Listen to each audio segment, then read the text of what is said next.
1월 7일 금요일 삶의 기적을 일으키는 30분 예배를 시작하도록 하겠습니다. 하나님께서 오늘 우리에게 주신 말씀은 사도행전 9장 1절에서 5절까지 말씀입니다. 이 말씀 제가 봉독하도록 하겠습니다.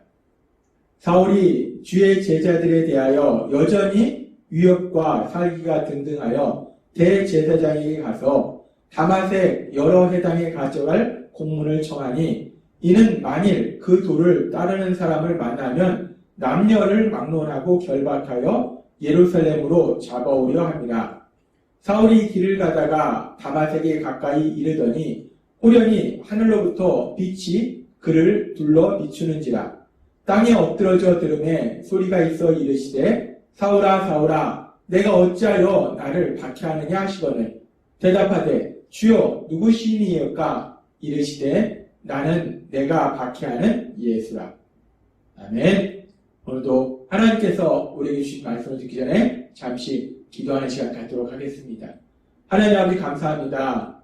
오늘도 저희들을 사랑하시고 저희를 만나주셔서 저희에게 말씀하시니 감사합니다. 하나님 아버지 오늘도 주시는 말씀을 통해서 연약하고 어리석은 저희를 사랑하시는 하나님의 그 놀라우신 사랑, 그 사랑을 다시 한번 기억하고 체험하게 하시고 그 사랑으로 저희를 사랑하신 하나님, 그 하나님이신 예수님, 그 예수님을 믿음으로 담대하게 세상을 살아가는 저희가 될 수 있도록 은혜 베풀어 주옵소서. 예수님의 이름으로 감사하며 기도드리옵나이다. 아멘. 오늘 말씀에 보면 사도행전 9장 1절과 2절은 이렇게 말씀합니다. 사울이 주의 제자들에 대하여 여전히 위협과 살기가 등등하여 대제사장에게 가서 다맛의 여러 회당에 가져갈 공문을 청하니 이는 만일 그 도를 따르는 사람을 만나면 남녀를 막론하고 결박하여 예루살렘으로 잡아오려 합니다. 라고 말씀합니다.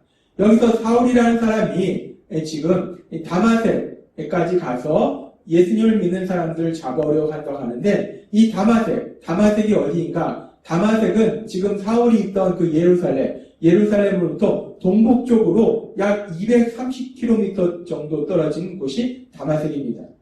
예루살렘에서 상당히 먼 거리예요. 그렇게 상당히 먼 거리. 그 먼 거리까지 가서 지금 사울이 예수님을 믿는 사람들을 잡아오려고 합니다. 근데 그 당시에 이 다마섹 지역에는 유대인들이 약 4만 명 정도 모여서 살고 있었다고 합니다. 그러니까 상당히 많은 유대인들이 있었고 그렇게 상당히 많은 유대인들이 있었기 때문에 예루살렘 지역의 교회가 박해가 일어남으로 인해서 피신한 많은 그리스도인들이 그 당시에 다마섹까지 가서 또 복음을 전하고 있었다는 거예요. 그래서 사울이 그런 다마섹에 있는 예수님을 믿는 사람들을 잡으려고 다마섹까지 가려고 이제 대제사장에게 공문을 받으려고 합니다. 그러면서 그렇게 먼 곳까지 가서 열심으로 그렇게 예수님을 믿는 사람들을 잡아오려고 박해하는 그 사울, 이 사울이라는 사람은 도대체 어떤 사람입니까? 이 사울에 대해서 제일 처음 성경에 나온 것이 사도행전 7장입니다. 사도행전 7장에서 믿음의 사람 스데반 집사가 돌에 맞아 죽임을 당할 때에 바로 그 장소에 함께 있었던 사람이 사울이에요. 사도행전 7장 58절은 이렇게 말씀합니다. 성 밖으로 내치고 돌로 칠세 증인들이 옷을 벗어 사울이라 하는 청년의 발 앞에 두니라 라고 말씀합니다. 이 사울을 돌로 쳐 죽이는 사람들이 그들의 옷을 벗어서 사울이라는 청년의 발 앞에 두니라. 여기는 단순히 사울이라는 청년의 발 앞에 이렇게 스데반을 죽이는 사람들이 옷을 벗어 죽은 것을 말하고 있지만 성경의 다른 부분에 보면 바울이 직접 고백할 때 자기가 그렇게 스데반 집사를 죽이는 일에 적극적으로 찬성했다라고 성경은 말하고 있습니다. 그렇습니다. 이 사울이라는 사람이 누군가? 이 사울이라는 사람은 복음을 증거하던, 복음을 전하던 스데반 집사, 그 스데반 집사를 돌로 쳐서 죽일 때 스데반 집사의 그 죽임에 대해서 적극적으로 찬성하던 사람이 이 사울이라는 사람이라는 거예요. 그리고 이 사울은 더 나아가서 사도행전 8장 1절과 3절은 이렇게 말씀합니다. 사울은 그가 죽임당함을 마땅히 여기더라. 그날에 예루살렘에 있는 교회에 큰 박해가 있어 사도 외에는 다 유대와 사마리아 모든 땅으로 흩어지니라. 사울이 교회를 전멸할 때 각 집에 들어가 남녀를 끌어다가 옥에 넘기니라 라고 말씀합니다. 스데반 집사가 돌에 맞아 죽임을 당할 때 적극적으로 스데반 집사는 죽여야 된다라고 찬성했던 그 사울은 이제 스데반 집사의 순교 이후에 더욱더 강력하게 예수님을 믿는 사람들을 박해하는데 집집마다 찾아다니면서 예수님을 믿는 사람을 찾아서 감옥에 가두는, 감옥에 잡아넣는, 그래서 때에 따라서는 죽음에 이르도록 만드는 그런 아주 포악한 모습을 우리가 볼 수 있어요. 그렇게 예루살렘의 지역에 살고 있던 사람들, 그 예수님을 믿는 사람들을 강력하게 사울이 박해했는데 그런 사울을 통해서, 그리고 사울과 비슷한 무리들을 통해서 예루살렘 교회가 강력하게 박해를 받자 앞에서도 하나님께서 우리에게 말씀해 주신 것처럼 사도들 외에 대부분의 예수님 믿는 사람들은 더 이상 그 예루살렘에서 살 수가 없었어요. 생활할 수가 없었습니다. 그래서 그들이 예루살렘을 떠나서 이곳저곳으로 떠나갔고, 그렇게 예루살렘을 떠나서 피난한 많은 사람들 중에 일부는 전에 말씀드렸다시피 사마리아에 갔었고, 그리고 그 일부는 또 지금 다마섹 지역까지 간 거예요. 그런데 사울이 그 소식을 듣고 다마섹까지 예수님을 믿는 사람들이 피신했더라 라는 소식을 듣고 그 피신한 사람들조차도 잡아오려고 그 먼 예루살렘에서 230km나 떨어진 그 먼 곳까지 가려고 지금 대제사장에서 공문을 받아서 그곳으로 가고 있다는 거예요. 참 끈질긴 사울의 박해에 예수님 믿는 사람들에 대한 박해의 모습을 우리가 볼 수 있어요. 그렇게 사울이 참 적극적으로 악을 행합니다. 적극적으로 하나님의 뜻과는 반대의 삶을 삽니다. 그렇게 사울이 적극적으로 그렇게 예수님 믿는 사람들을 잡아 죽이려고 그렇게 다마스까지 갈 때에 그런 과정 중에 오늘 말씀해 보면 사도행전 9장 3절에 이렇게 말씀합니다. 사울이 길을 가다가 다마섹에 가까이 이르려더니 호련히 하늘로부터 빛이 그를 둘러 비치는지라 라고 말씀합니다. 이제 거의 다마섹에 다다랐을 때 하늘로부터 아주 신비한 강력한 빛이 사울을 감싸는 거예요. 둘러 비추는 거예요. 그래서 사울이 그 빛이 그냥 단순한 태양빛이 아니라 아주 강력한 초자연적인 빛이기 때문에 사울이 두렵습니다. 그래서 사도행전 9장 4절에 이렇게 말씀합니다. 땅에 엎드려져 들음에 소리가 있어 이르되 사울아 사울아 내가 어찌하여 나를 박해하느냐 하시오니. 그렇게 초자연적인 강력한 빛이 사울을 둘러 비추니까 사울이 두려움에 자동적으로 땅에 엎드려진 거예요. 이거 뭐지? 하고 두려움 속에서 땅에 엎드려졌는데 그렇게 땅에 엎드려져 있는 그 사울을 향해서 하늘로부터 소리가 나는 겁니다. 사울아 사울아 내가 어찌하여 나를 박해하느냐. 사울아 사울아 내가 어찌하여 나를 박해하느냐. 하늘로부터 신비한 소리가 들리는 거예요. 그리고 계속해서 성경은 이렇게 말씀합니다. 사도행전 9장 5절 말씀. 대답하되 주여 누구시옵니까? 하늘로부터 신비한 소리가 나고 강렬한 초자연적인 빛이 자신을 비추고 있을 때 두려움 속에서 사울이 묻습니다. 누구신데 나한테 이런 말씀하십니까? 누구십니까? 라고 사울이 묻습니다. 그때 이렇게 말씀하십니다. 이르시되 나는 내가 박해하는 예수라 라고 말씀합니다. 초자연적인 음성이 하늘부터 나서 사울아 사울아 어찌하여 내가 나를 박해하느냐라고 말씀하시고 누구시냐고 내가 누구를 박해하냐고 사울이 물어봤을 때 나는 내가 박해하는 예수라 라고 말씀한다는 거예요.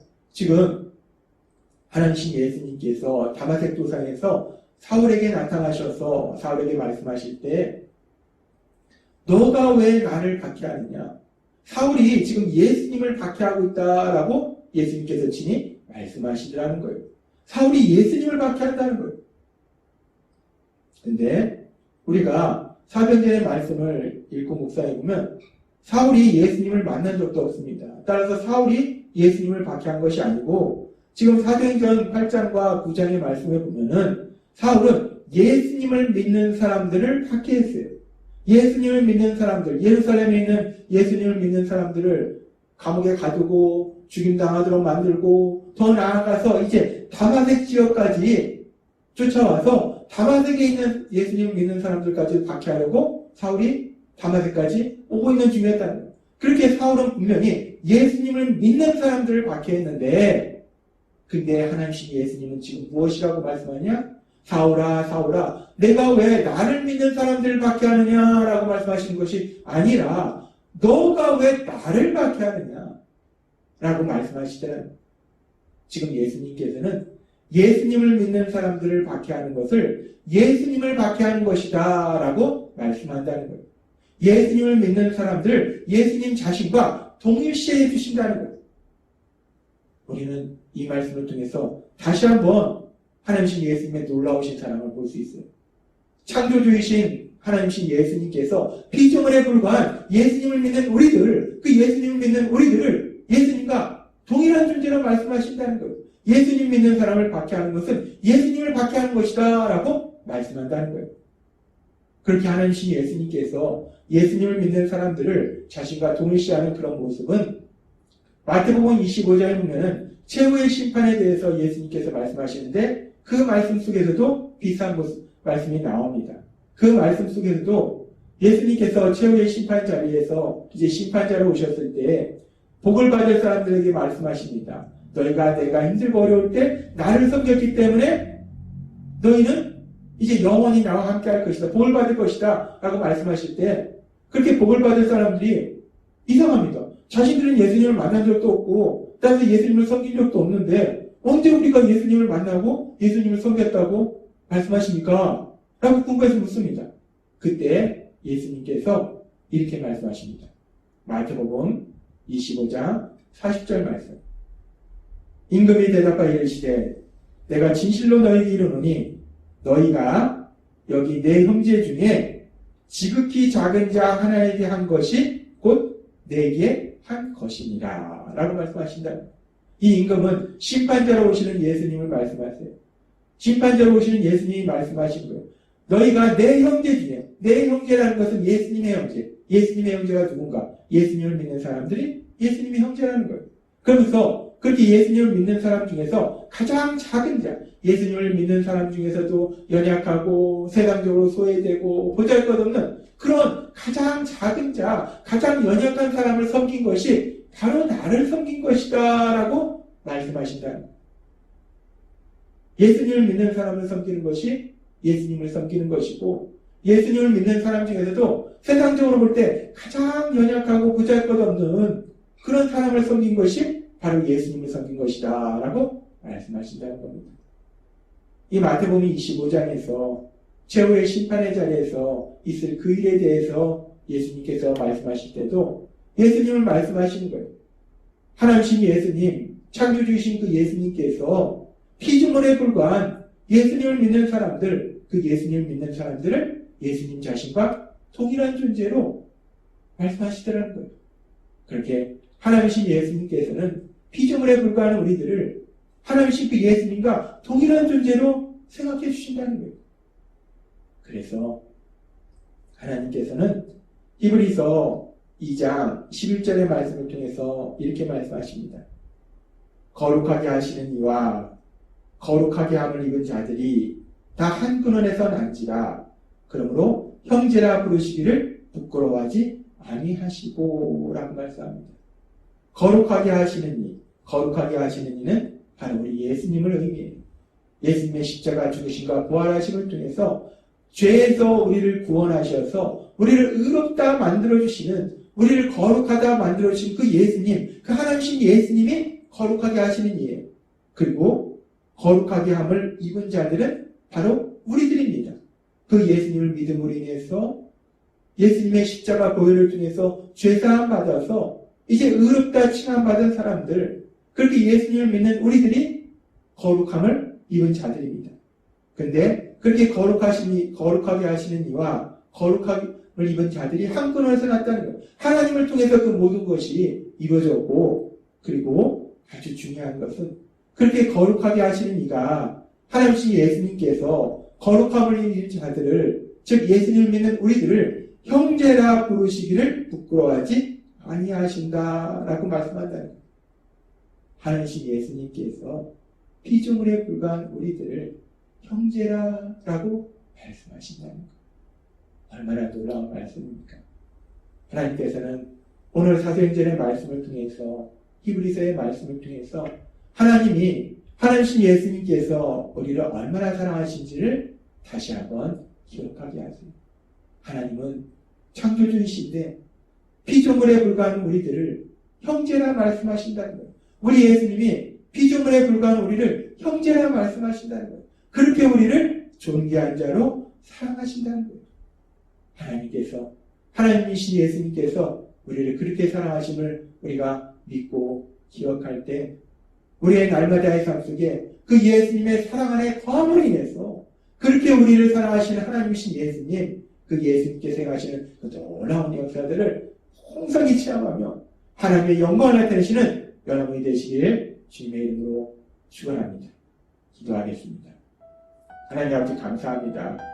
오늘도 주신 말씀처럼 하나님이신 예수님, 피조물에 불과한 우리들을 자신과 동일한 존재로 말씀하시고 또한 우리들을 형제라고 부르시는 그 예수님의 한없는 사랑이 우리와 함께 하심에 그 사랑 안에 거함으로 인해서 하나님이신 예수님께서 행하시는 놀라운 역사들을 홍성하게 체험하는 저희 모두가 될 수 있도록 은혜를 부어주옵소서. 예수님의 이름으로 감사하며 기도드리옵나이다. 아멘. 이 시간도 하나님께서 우리 주신 말씀을 묵상하면서 조용히 기도하는 시간 갖도록 하겠습니다.